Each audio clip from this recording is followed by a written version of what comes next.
अस्सलाम वालेकुम friends, welcome to marriage kitchen. अॼु असां मैरिज किचन में खणी आया आहियूं मज़ेदार कारनि चणनि जी चाट जी रेसिपी। अचो त ॾिसूं कीअं ठहंदी कारे चणनि जी चाट। सभिनि खां पहिरियां हिकु कढ़ाई में असां तेल विधो आहे तक़रीबन 3 खां 4 टेबल स्पून।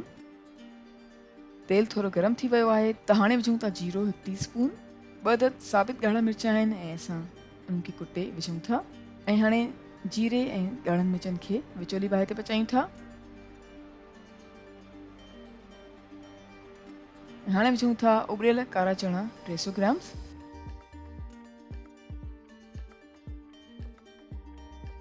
ऐं चणनि खे 1 खां 2 मिनट जे लाइ विचोली बाहि ते पचायूं था।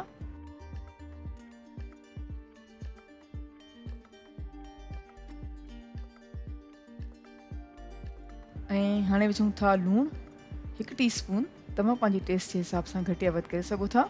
ॻाढ़नि मिर्चनि जो पाउडर विझूं था 1/3 टीस्पून। चङी तरह सां मिक्स कयूं था।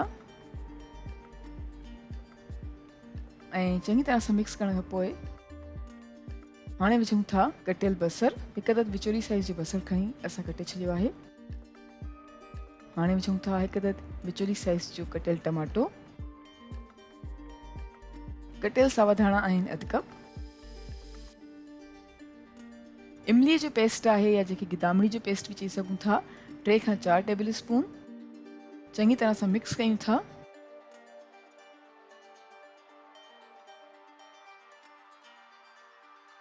ऐं मिक्स करे हाणे तक़रीबन 2 मिनट जे लाइ विचोली बाहि ते पचाईंदासीं।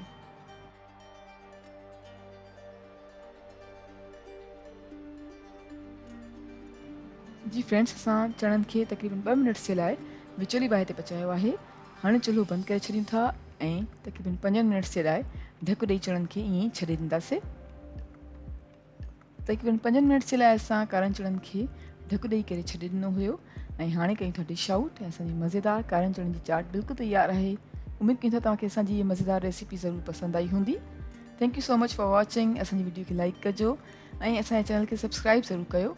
तव्हां सां इंशाअल्लाह मुलाक़ात थींदी हिकु ॿी वीडियो में। तेसिताईं अल्लाह हाफ़िज़।